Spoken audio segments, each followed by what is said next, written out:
a First World War watercolour, and it looks to me like it was done in the trenches, and it's dated 1918. Who was he? That's my grandfather, Leonard MacDonald Baldwin.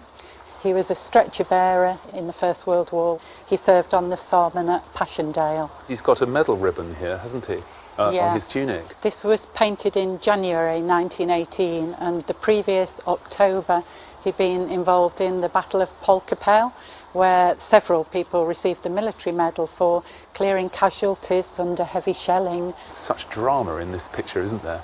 It's very strongly lit, and the artist, P. Sire, has been very clever in the perspective of this rudimentary table, because he's kind of twisted it slightly so that the angle's really as dramatic as the lighting. I suppose they're in a sort of dugout in the trenches. Yes, grandfather wrote diaries religiously right through the war, and the entry for this painting is on January the 13th. It was a lovely day, received a letter from Miss Simon, wrote to Father, and Miss Bowles sat for my portrait. So was he very proud of winning this very prestigious medal?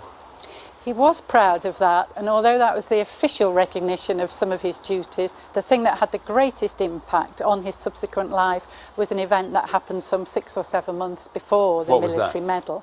He and fellow stretcher bearers were clearing casualties when they came across this 20-year-old German soldier who was badly wounded but still alive, and the other stretcher bearers were all for, in my granddad's word, he always said they wanted to finish him off. Ooh. But my granddad insisted that this man had a right to be a prisoner of war. Unknown to them, the 20-year-old German was someone who was very well educated and could speak French and English, and understood that it was because of my granddad's insistence that he effectively saved his life. That's an amazing story.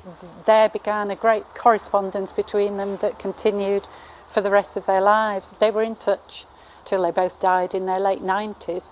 And that's them? That's my grandfather. This is Robert Liebig, the German soldier, and they visited each other many times. They spoke every year on what they called their day, and each of them never forgot what had happened and what to them it symbolised.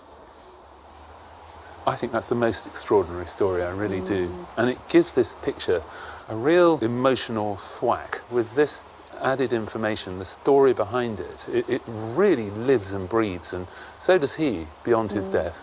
So, for a small watercolour in what we've got to say is in trench condition, because it's got a few marks and things, Yes. I'm absolutely certain it would make at least £2,000 or £3,000 were it ever to be sold. Goodness. My granddad would have been thrilled at that.